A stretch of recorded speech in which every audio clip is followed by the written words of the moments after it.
Why wait to see if you'll get something you like this Valentine's Day when you can go to BlueNile.com and find something you'll love? Whether you're looking to treat yourself to a little winter sparkle or show a galentine how much you appreciate them, Blue Nile offers a wide selection of high-quality designs, expert guidance, and free 30-day returns for the ultimate peace of mind. You can even design your own jewelry. Right now, save up to 50% at BlueNile.com. That's BlueNile.com.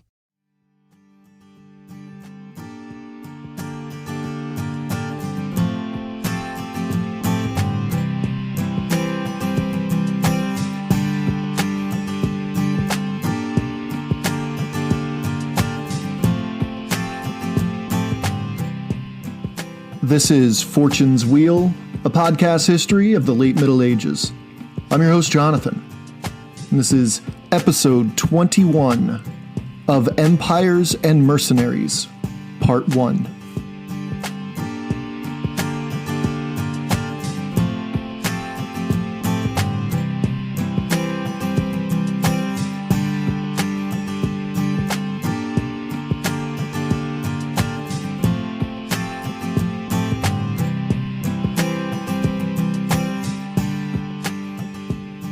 Today we blow the lid off our Northern Europe-centric storyline of the Middle Ages.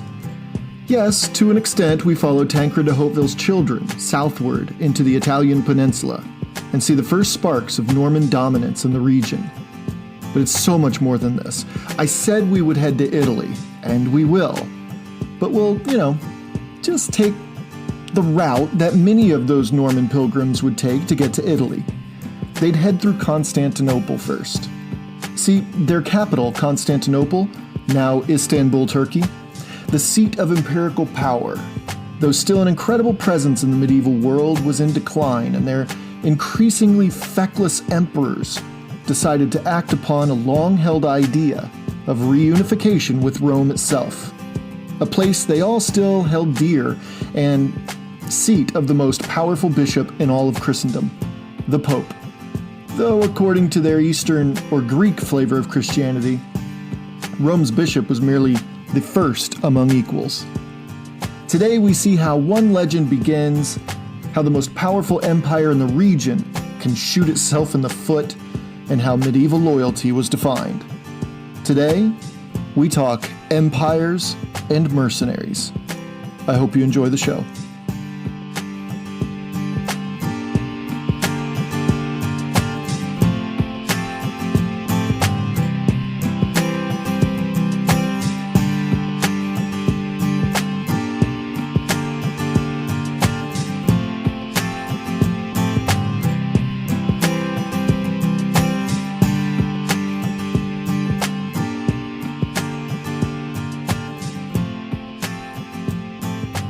There are many different angles to tell this story from, to be quite honest, and I'm not exactly sure which one is the best one to choose for the sake of entertainment.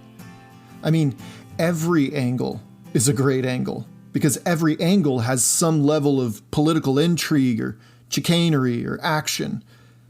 We're going to get into essentially how the Eastern Roman Empire started a war of conquest against the Muslims, whom they called Saracens, but accidentally propped up an even worse opponent for themselves in the long run. Listen, politics aside, there's an uncanny resemblance between what the Byzantines did in the 11th century and American policy in the Middle East over the last several decades. When nations and empires utilize current local animosities to their benefit, when they prop up one side to subdue, what inherently happens is the creation of an empowered and legitimized group of people who, in turn, simply don't share the same aims. In fact, many times their aims are in direct opposition to the aims of the larger nation or empire. So, do you tell the story from the Americans? Or do you tell the story from the enabled and legitimized group? Or do you tell the story from the victims or losers of the conflict, from the ones who were subdued in the end? You see the dilemma. Historians have wrestled with this one for a long time, but as we know historically, it's been the ultimate winners who control the narrative. Unfortunately, we have multiple winners, so to speak, here. It comes down to preference here, I suppose. So, do I want to tell this story from the perspective of the Eastern Roman Empire? The Normans? The Muslims? How about from the local Lombards, who held such strong sway in Mezzogiorno? Or those living within the theocratic papal states, which include central and northern Italy? Unfortunately, I'm not that simple. I mean, in terms of stories, I'm kind of a tough customer. I enjoy depth and context. Everything has context. Context matters. History isn't as simple as these people won this battle against these people in this year. What fed into history's events, even those of lesser significance? What I'm trying to say here is that I don't know the right answer as to how to tell this particular part of the story, but what I do know is that every part is worth telling. Again, history's ours, collectively, the goods and the bads. So if we jump around, part of me wants to apologize, but the other part says, no, understanding the world means understanding the world. So I may not know exactly how I'll explicitly tell this story, but what I do know is that it'll be expansive, educational, and entertaining. And I choose to start this story in Anatolia, which is in central Turkey, though in 1035 it was part of a fracturing Eastern Roman Empire. There was a small town there in Anatolia, by all accounts, one of very little significance, but it was also on the front lines of raids from an increasingly intrusive Abbasid Caliphate, the regional Muslim superpower who had their eyes on the wondrous city of Constantinople. It was no secret to Constantinople's greatness. It rested on the Bosphorus, a very narrow seaway connecting the Mediterranean world to the world of Inner Asia, those lands that led to mythical China. Constantinople sat astride this seaway and had complete control of the major entranceway between the two very different worlds. The culturally and religiously diverse Middle East, India, and Asia proper, and the, for all intents and purposes, religiously uniform, yet still culturally diverse Europe. See, this little Anatolian town was in the Wild West regions, who suffered from Saracen conquest toward their ultimate goal, which was what any civilization's goal was, and still is today, actually: control over the safety and the prosperity of itself. If it hasn't been made abundantly clear by now, I'll just come out with it. Constantinople was this goal, even for Europeans, as we'll soon see. See, there was a leader in this town, this little tiny town in Anatolia. A highly charismatic man who is said to have had towered like an Old Testament giant over his townspeople. He had a raging temper and could pop at any given moment, but he was also borderline brilliant. His wit and his cleverness was very attractive for women and for nobility in Constantinople. He caught the emperor's attention in 1032 after a clever little play on his opponent's customs. See, another Saracen attack was imminent. They waited outside the gates and sent an envoy to order the town to lay down their arms and surrender. The terms seemed peaceful enough. This man agreed with the envoy, and to show his goodwill, this man, as an assurance of his intention to surrender the town the next day, he sent the envoy backloaded with food and alcohol and other provisions as a token of this goodwill. Muslims strictly forbade alcohol, but it's not secret that many groups throughout history have been known to sneak a sip in here and there, and this is one of those moments in which it led to catastrophe. In a culture where alcohol is outlawed, the tolerance level for any random individual in that society would probably be next to nothing. Before they knew it, the Muslims were passed out drunk. All night, this town's leader gathered fighters and weapons. He trained those who needed a quick crash course in warfare, and he pumped his militia up to a boiling point. So when day broke, he led these men into the Saracen camp and slaughtered every last one of them. Before he knew it, he was the talk of the Eastern Roman Empire. His name was George Maniakes. As mentioned, the Eastern Roman Empire was in a bit of a decline, and it's worth explaining why, because it'll set the stage for the rise of Maniakes further, as well as explain other things that will become apparent as the story unfolds. To make a long story just a tad shorter, the great Basil II had died just 10 years earlier, in 1025, about the time that Canute was consolidating his power around the North Sea, entering into a pact of friendship with the German King Conrad II, and gearing up for a pilgrimage to Rome to watch his new German friend be coronated as Emperor of the Holy Roman Empire. Hey, it's good to keep everything in sync as we go. There's a lot of balls in the air right now. See, Basil II was a god among men in many regards. He was a quiet leader who never let his men see his burdens, never shared the emotional baggage that comes with a life spent in the field of battle, and a man wholly dedicated to the success and prosperity of the people he ruled.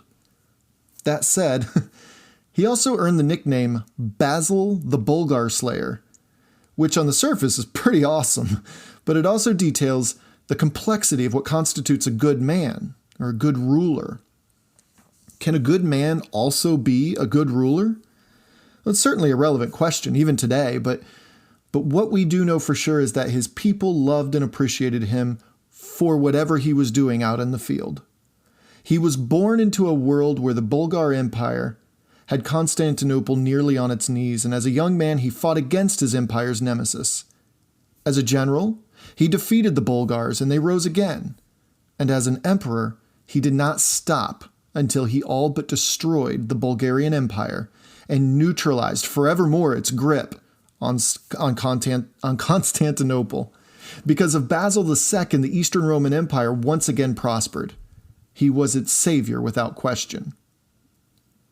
As he won battle after battle in the hills and mountains of Bulgaria, year after year after year, his people had a tiny little renaissance happening. Constantinople was the undisputed Christian protector, its emperor the figurehead, something the Pope wasn't too keen on, by the way. While Europe was more and more becoming a feudal state in and of itself, where peasants had next to no chance of escaping debilitating poverty and debt, the Eastern Roman Empire was thriving. There was only an ancient specter of famine as the farms grew into lush plantations. Communications sped up, linking the farthest frontiers of the empire together, and quote-unquote new money created new nobility. As Lars Brownworth states in his book, Lost to the West, quote, "Men flush with excitement of new fortunes seem to be everywhere, carried about in their sedan chairs, endowing lavish public buildings, and playing polo on the broad public avenues. Confidence was in the air and it was contagious. The addition of the Bulgarians, the Serbs, and the Russians to the cultural mix had added layers of diversity, but society and the church had never been more unified. Iconoclasm, the last great heresy to afflict the Byzantine church, had been settled for nearly 2 centuries, and the church and the state were infused with the spirit of cooperation. Education once again became a way for ambitious young men to advance, and vast libraries became a status symbol." End quote. And if I could just indulge a bit further from Brownworth's book, I just feel like he describes the explosion of prosperity in Constantinople better than I could. He continues, quote, "There had always been a guarded respect for the pagan classics of antiquity, but with paganism long dead and no longer a threat, there was a new appreciation of the secular classics. A spirit of humanism swept through the empire, and scholars began to consciously emulate the styles of antiquity. Copies of the literature of ancient Greece and Rome became highly valued, and clergy and laymen alike began to dutifully reproduce the dazzling masterpieces. This was among the finest gifts that the empire bequeathed to posterity. Since Egypt and the source of papyrus had long been lost to the empire, the crumbling old manuscripts were copied onto more durable and ready available parchment. This in turn enabled the literature to survive. Despite the general destruction that followed the collapse of the empire, most of the Greek classics that are extant today come down to us through Byzantine copies of this period. End quote. So further down, though, just one more thing I want to add. Brownworth just says it perfectly. So further down, Brownworth writes, quote, "By the time of Basil II's death, Constantinople was home to brilliant poets, jurists, and historians, a glittering collection of literati that wouldn't be equaled in the West until the last days of the Renaissance." End quote. Yeah, so if you haven't checked out Brownworth's books, they're absolute musts, in my opinion. But as the empire crept away from the golden age of the Bulgar Slayer's reign, under the leadership of Basil's brother, Constantine VIII, it would slip into unbridled degradation. Yeah, so Constantine VIII, after so many years in a semi-co-rulership with his big brother Basil, honestly couldn't give a rip about leading an empire. During his reign, what has been described as, quote, an unmitigated disaster, the military sank to an all-time low in effectiveness and just sheer numbers. The nobility became audaciously emboldened, and peace and tolerance of diversity around the empire began to decay. Now, not to demonize the guy too much, he'd spent over 60 years as co-emperor, fully accepting his brother's senior role in the empire. He fully enjoyed his status and his unique opportunity to be at the top of society without the statecraft needed to stay there. He knew what he knew, and anyone thrust into the position at the age of 63 would probably act the same. He'd been known as a gentle giant of sorts. He was very athletic and charismatic, but again, running the nuances of the empire was the last thing on his mind. Riding, partying, reading, hunting, these were the ways he spent his entire life, while happily napping in the shadow cast by his monumentally powerful and beloved brother. When Basil died, Constantine VIII did as he always had known. He oversaw the initial green light for decay to begin in the Eastern Roman Empire. His very short reign, just shy of 3 years, had such an impact on the future of Constantinople that his reign is often pointed to as the beginning of the end for the Eastern Empire. I mean, that's quite the accusation, considering the empire would go on for about 400 more years. So before Constantine VIII's death in 1028, just as Pope John XIV was crowning Conrad II as Holy Roman Empire in front of Canute II back in Rome, remember? Constantine married off his daughter Zoe to a man who would become the nominal emperor. I say nominal because, well, Zoe was really the driving force behind the empire for the next 15 years or so, with a couple blips here and there on the radar. This man's name almost doesn't matter. Romanus III, for the record. And he would die just 6 years later, but what happened during this 6 years would echo down the ages. See, Romanus III was a scholar and a nobleman. This guy idolized Marcus Aurelius, the Stoic emperor of Rome many, many centuries earlier, and molded himself in the form of the next great philosopher king. But the marks he left on Constantinople showed he was anything but. Being from the aristocracy, he knew full well the limits that Basil II had placed upon them in terms of the control and influence they can have over the lower classes. And he thought by loosening up everything, he would usher in another golden age, maybe make up for any damage the last 3 years had produced. Well, this, of course, backfired. The aristocracy, already emboldened, began to run amok. Land laws loosened to the point of being virtually unenforceable, and peasants all over the empire just had their lands seized and their property and livelihood stolen right out from under them. They'd no path of redress of grievances, leaving them stranded with nothing. Quite literally nothing. In addition to this, he implemented this tried and true avenue of countering a powerful aristocracy flush with newfound power and wealth by devaluing the currency as a way to pay for the normal maintenance of an empire. Well, next thing he knew, Romanus was staring down the barrel of bankruptcy and a massive economic collapse. There was a reason why the empire hadn't devalued their currency one single time in over 600 years. And let's be honest, you don't need a PhD to wrap your head around the idea that when you devalue your currency, you're essentially saying that those who hold this currency shouldn't be so trustworthy of its real value. Okay, so here's an example.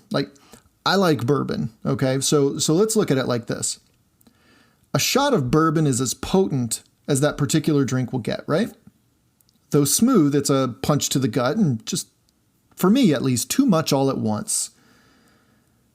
There's too much return on it, so to speak. There needs to be a balance. It's said that if you add a large ice cube or a few drops of water to your bourbon, its flavor is actually enhanced, right? There's a balance there. The bourbon, for the sake of this example, is the marketplace, while the water is the currency. By the way, just to be clear, the marketplace is the environment in which people define value of items and services essentially by their level of need or want. What are they willing to sacrifice to get whatever it is they're wanting there, they're shopping for.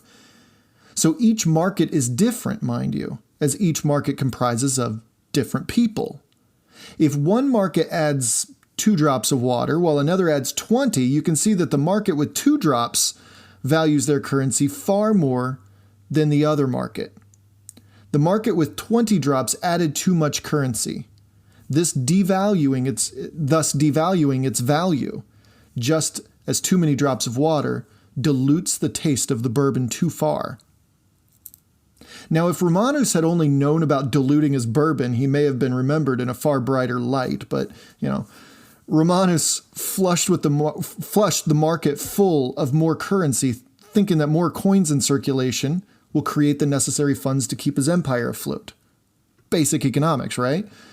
So to make matters worse, while Romanus was accidentally ushering in a John Maynard Keynes type of utopia, I say utopia in quotations, his fellow aristocrats were creating the type of cronyism that buries nations throughout history, that good for me, not for thee idea we even see in today's world. See, they passed laws that made aristocratic-owned land completely tax-free, while peasants were forced to make up the difference. Might sound familiar to some of us. Farms collapsed under the weight of a massive tax burden. Once prosperous plantations were usurped by wealthier elites who then turned around and made feudalistic deals with the evicted former owners to then tend the very farms they just lost. And they earned far less and still shouldered that heavy tax burden. This, as you know, is hardly sustainable.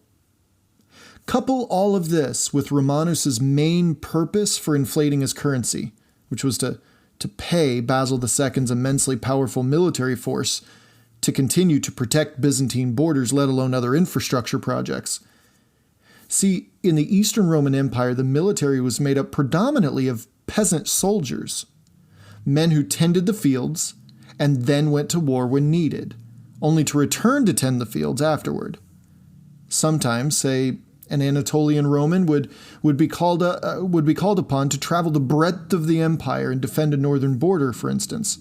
But they were mainly used locally, as you were far more likely to fight harder near home than somewhere far away.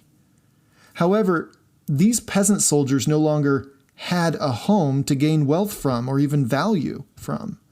And now the money that they were paid while serving their empire was worth next to nothing in the marketplace. Well, they were forced to find new ways of making a buck. So the results of one emperor's apathy and another emperor's horrendous economic policies, of course veiled in good intentions as they usually are, were nothing short of apocalyptic. Tenant farming created something just this side of slavery, and the military shrank to dangerously low levels due to mass desertions. Food chains utterly collapsed. Torrents of trade decreased to trickles. Widespread famine. The aristocracy became completely uncontrollable. It was, in fact, an epic catastrophe. And there in the middle of it all was that leader of that town in Anatolia we started here with, who had outsmarted the invading Muslim force outside of his walls. Well, after doing this guy, this George Maniakes, with his newfound notoriety, he began looking beyond his immediate surroundings too. He was a celebrity now. Celebrities do what they want, right? Well, I mean, only if you let them. And the people of Anatolia, they let him apparently. After a botched attempt by Romanus to capture Antioch, even though they had already agreed to a peace deal with Antioch and partial vassalage to Constantinople as well, George Maniakes led forces to Muslim-held Edessa to the southeast, which fell to him in 1031, all but cementing his place in the Byzantine power structure. However, Romanus, licking his wounds from the embarrassing defeat, decided to root Maniakes in a governorship way out east, get that possible threat still working but far away. The region Romanus sent Maniakes to was a region on the frontier that needed a heavy hand to control due to its proximity to the imperial center. And Maniakes took the role with gusto, reminding me of Canute sending Thorkel the Tall out east to quell the rebellious East Anglians, some 15 years earlier. Meanwhile, back home in Constantinople, Romanus was also battling for his place on the throne against two fronts, those who meant to undermine him through his sister, Theodora, and those who meant to undermine him through his wife, Zoe. Oh wait, let me clarify that second one real quick. How should I put it? Those who meant to undermine him through his wife, who was his wife, Zoe, right? They didn't exactly have the best, healthiest relationship. The straw that broke the camel's back was when he pulled her ability to spend money. They stayed married, of course, but while he found a mistress, she also found someone. This someone's name was Michael, brother of the highly influential eunuch named John the Orphanatrophos, if I said that correctly. Within months, Zoe had Romanus murdered, either by poison or drowning him in the bathtub. No one's quite sure, but they found him in a bathtub, they know that. And on the exact same day Romanus died, Zoe married her lover, Michael. The next day, Michael was crowned Emperor Michael IV. The son of a peasant, Michael had an interesting story to tell for sure, clawing his way to the top by becoming a master at currency trading, and some would claim to this day counterfeiting as well. Michael was exceptionally handsome and had a way with words, which is partly how he climbed high enough to be noticed by Empress Zoe. So an outsider takes the reins. But if you're looking for an end to the corruption allowed under Romanus, well, I hate to disappoint you. But for the realists in our audience, you already know how this is going to play out. Michael was known as a pretty kind and charitable fella. But with all that's happened, he increasingly became paranoid, especially since running an empire was completely out of his wheelhouse. And while Zoe was concerned that Michael would cheat on her, Michael was afraid of something else entirely. Zoe killed her last husband. Most likely. What's to say she won't do the same to him, right? Michael, using all the might of the emperor, locked Zoe away in the gymnasium, or women's wing, of the palace, and refused to let her out. He had her surveilled at all times, and those coming and going were monitored very closely. He excluded her from all the goings-on of the empire, which, given Zoe's high status in Constantinople as empress for a decade, as well as being the daughter of one emperor and the niece of the great Basil II, well, he wasn't gaining many friends by doing this. As we learned already, Michael's brother John was already a high-ranking inside aristocrat, so he pretty much let John take the lead on running the empire. So Michael, under the direction of his brother, John, decided to make a bold statement in order to define his place in the empire as one who can once again unify and bring glory to Constantinople. It's time to reunite the ancient territories of Rome itself. Constantinople, now the new Rome for a new age, can once again join its cultural and empirical ancestors and create a new empire, one to usher in a new era of Pax Romana, to become the beacon of the world's trade, academia, and culture. with Islam controlling the entire southern Mediterranean, half of the Iberian Peninsula, the Holy Land, and now making periodic raids into not only Anatolia, but also Italy itself, well, a blow must be dealt to the Saracens first and foremost, before those within the fold of Christendom can be coaxed toward unity. An attainable goal for Constantinople that would send a clear message to not only the Muslim caliphates, but Rome as well, would be to reclaim Sicily. Yes, it was time Sicily returned to the welcoming arms of the Roman Empire, but under the circumstances, the military would need some help. When George Maniakes arrived in Apulia, most likely by way of the strategic port city of Zara on the Croatian coast across the Adriatic Sea, he entered a fractured political landscape defined by millennia of internal quarrels and external invasions. In the north, Germans called Lombards held lands south of the Alps for centuries at this point, and they weren't exactly the friendliest, since before Charlemagne some 250 years earlier, they had the run of the peninsula, and after Charlemagne, they were reduced to a sad vassal state of the Holy Roman Empire. It's worth noting that tucked into the coast of Lombardy was a maritime power in the making called Genoa. More on them down the timeline, I'm sure. To the east of the Kingdom of Lombardy was the fair Verona. However, this is not the land where we lay our scene. At least not this scene, not yet. Verona surrounded Venice, a growing maritime trading empire that already held eastern coastlines of the Adriatic as far south as Greece. Venice was also experimenting with this crazy idea of self-governorship, called a republic, based on ancient Athenian political philosophy. It seemed to be working. However, let's not kid ourselves here. It was still most likely oligarchic rule at the end of the day. And what can be described as the thigh of Italy were three disparate regions: the Marquisate of Tuscany, the Papal States stretching from Ravenna in the northeast to Rome in the southwest, and the Duchy of Spoleto. From the knee down, it began to really break down, if you can believe it, and this is where most of the action would be during our current narrative. South of Rome were the Lombard-controlled principalities of Capua, Benevento, and Salerno. The city-states of Naples and Amalfi were tucked in there too, but they enjoyed Byzantine protection at the end of the day. The heel, Apulia, and the toe, Calabria, were also controlled by Constantinople. However, the common person was in large part both Lombard and descendants of the mighty Romans. And finally, there was Sicily, the large, fertile island off the toe of the boot. This was a chaotic place. If Maniakes had any hope whatsoever of gaining a foothold in Sicily, he simply couldn't rely on the locals. They had already been cowed for almost a century of near-steady raids by Saracens, and while the Lombards were too busy fighting on two fronts, the Papal States in the north and the Eastern Roman Empire in the south, both of whom just wanted the pesky Lombards to shut up already. Maniakes would have his work cut out for him if this mission was to work. He sent word out about an interesting business opportunity for anyone willing to die, really. Before he knew it, he had Lombard and Italian sellswords along with his 1,000-strong force already. But there was another presence on the peninsula who answered the call too. See, some of this will sound familiar to you, but it starts around the year 1017, about the time Tancred was expanding his family from, say, 7 to more than 10. There was another family who had arrived in Italy.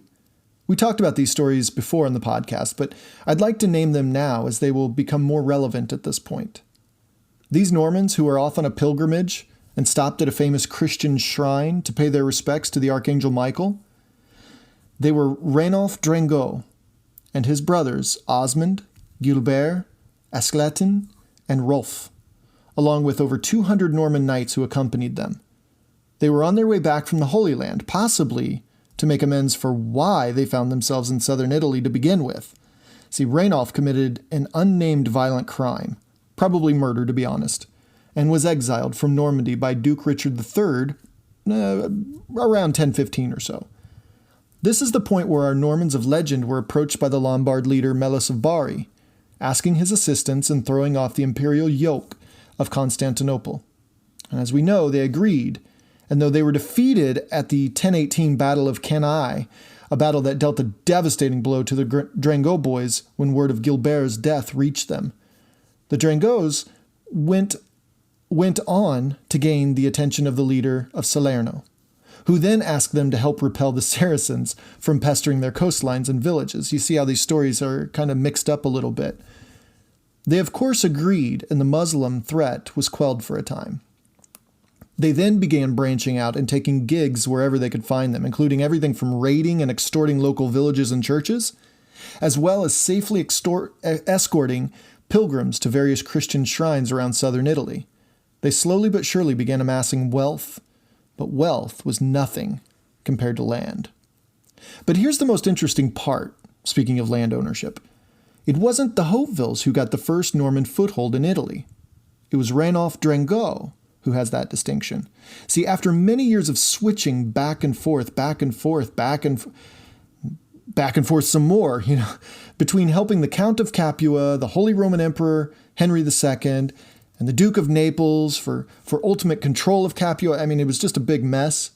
They were, in 1029, rewarded by the former Duke of Naples and new Count of Capua, Sergius IV, with their very own property, which, during this time, was, quite frankly, everything in terms of legitimacy in this area. The Drangos, the Normans, now had land in southern Italy. Again, it was the Drangos, not the Hautevilles.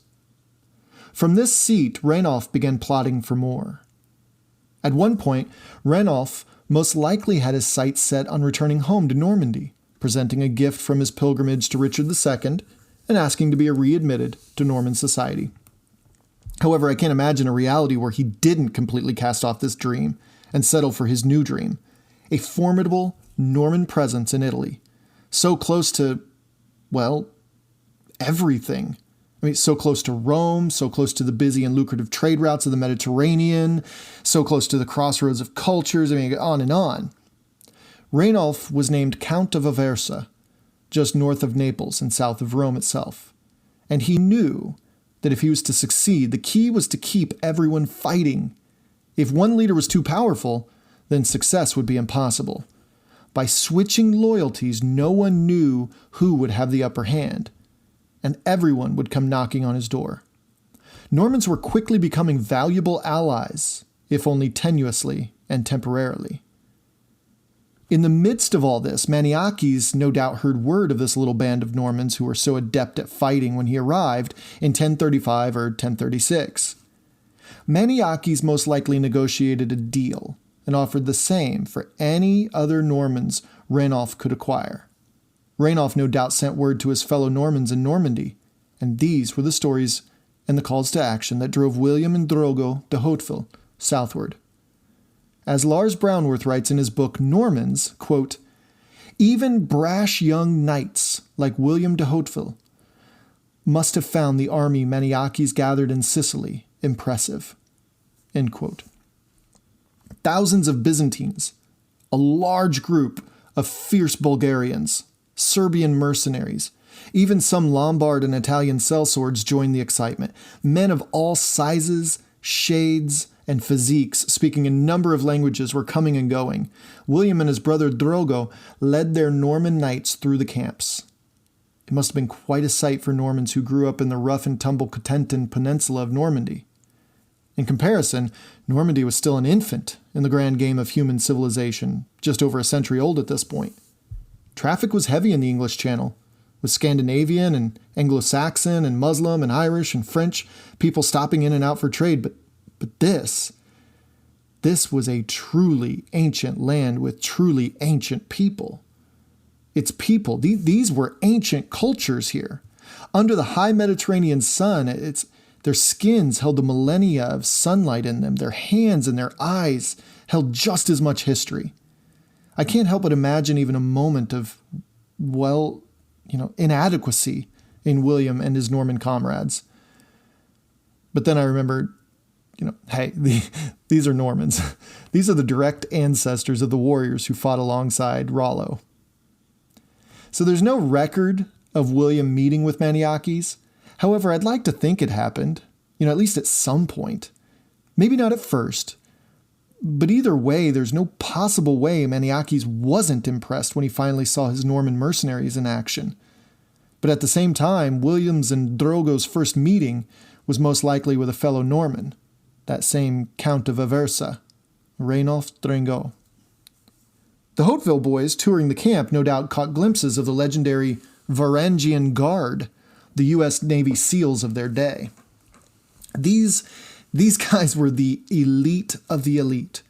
They were mostly comprised of Scandinavian and Rus warriors who began to trickle into the Empire's ranks as early as the 870s, around the time the Great Heathen Army was ravaging England and helping to create the legend that would surround King Alfred for all time. But in 988, Emperor Basil II, yes, the Bulgar Slayer, married off his sister to King Vladimir I of Kiev in a military treaty, and in exchange, Vladimir sent him over 6,000 Viking warriors. Basil made them his personal guardsmen, and no matter what, as long as their emperor breathed, they were loyal to him and him alone. There was no question to this either. However, if the emperor fell, which of course happened, it would never be to a Varangian sword, and the guard would then immediately switch allegiances to the new emperor, without question. I suppose one could say, this is the way. They could be recognized on the battlefield or in camp by their light complexion, freckles, red hair mostly, but not all, of course, a red jewel implanted in their earlobes, and dragon designs set in their chainmail armor. They were also distinguishable by their weapons. Though a sword was always on their person, they were known to prefer the classic Viking battle axe, with which they were unbelievably lethal. These were the best of the best, without question, led by a warrior in every sense of the word. The warrior leading them at this point was an exiled Norwegian nobleman who was forced to flee when he was young and to grow up in the rough Kievan Rus territory. But it was his sense of adventure and fearlessness that led him to Constantinople. His name was Harold Sigurdsson, and he would, at the age of 19, much like a young Olaf Tryggvason, find himself leading a band of Viking warriors. Only this time, it was in defense of the emperor of the Eastern Roman Empire. Harold, by this time, was already a legend throughout Europe and the Middle East, known for his unbelievable leadership and his ruthlessness in battle.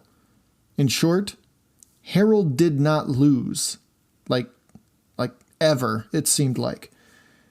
It was this gigantic force, as well as the few standing Byzantine soldiers, and the large number of mercenaries, including William and the Normans, that Maniakes set sail across the extremely narrow strait to Sicily. And set sail they did in 1038. First to fall was Messina, directly across the Strait of Messina, separating the tip of the toe of Italy with the island, Mount Etna looming large in the southwestern sky. Then Rometta, just north of the volcano, followed, and then followed by Troina to Etna's west. Maniakes was moving swiftly and mercilessly, and the Hauteville brothers were gathering wealth and fame as they went, as well as the Drengots and all the other sellswords around. Back in Constantinople, the people cheered and they idolized Maniakes. They celebrated his name, and he began to gain status as a living legend. Well, this never sets well with an emperor, to have a general possess more popularity than him.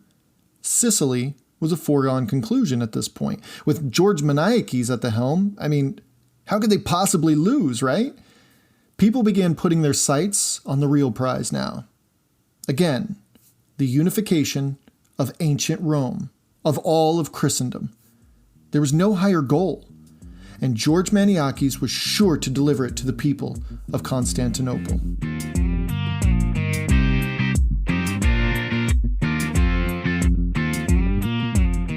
I hope you enjoyed part 1 of this chapter of Empires and Mercenaries. Be sure to download next week's episode on part 2, where we see the relationship of empires and mercenaries play out in its natural course.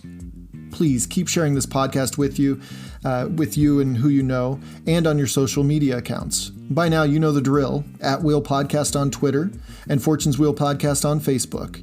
You can contact me at fortuneswheelpodcast@gmail.com. And if you believe in the aims of this podcast, please consider checking out our page on Patreon, a platform that allows listeners to directly support a podcast. Big things on the planning board right now, such as a website and bonus episodes and maybe down the road some merch. I'm excited about the growth we're going to see, and I have you to thank. So thank you. After Troina, though, Maniaki sits and he plans. He pretty much takes all of 1039 and a little bit into 1040 to gather his forces again, sending out various raids across the island, picking apart over a dozen Muslim strongholds and fortresses as they went, kind of nickel and diming his opponent into submission throughout northeastern Sicily. His sixes covered all the way back to the coast, so there really wasn't a rush at this point. Though the ultimate goal was to rid the Sicilian island of Saracens, the jewel to obtain was the extremely valuable and strategic port city of Palermo. But first, there was just one more mission before Palermo. Saracen forces were utilizing a slightly less important port on the southeast coast of Sicily as a place to welcome more fighters and resources to continue the war against these Romans. The port was Syracuse. And Syracuse would be the birthplace of a legend, a man they would immediately, after the battle, would become known as Bras de Fer. It would be a place in which this Norman family's surname would become the talk around the tables of courts and homes around the medieval world. I can't wait to tell you about it.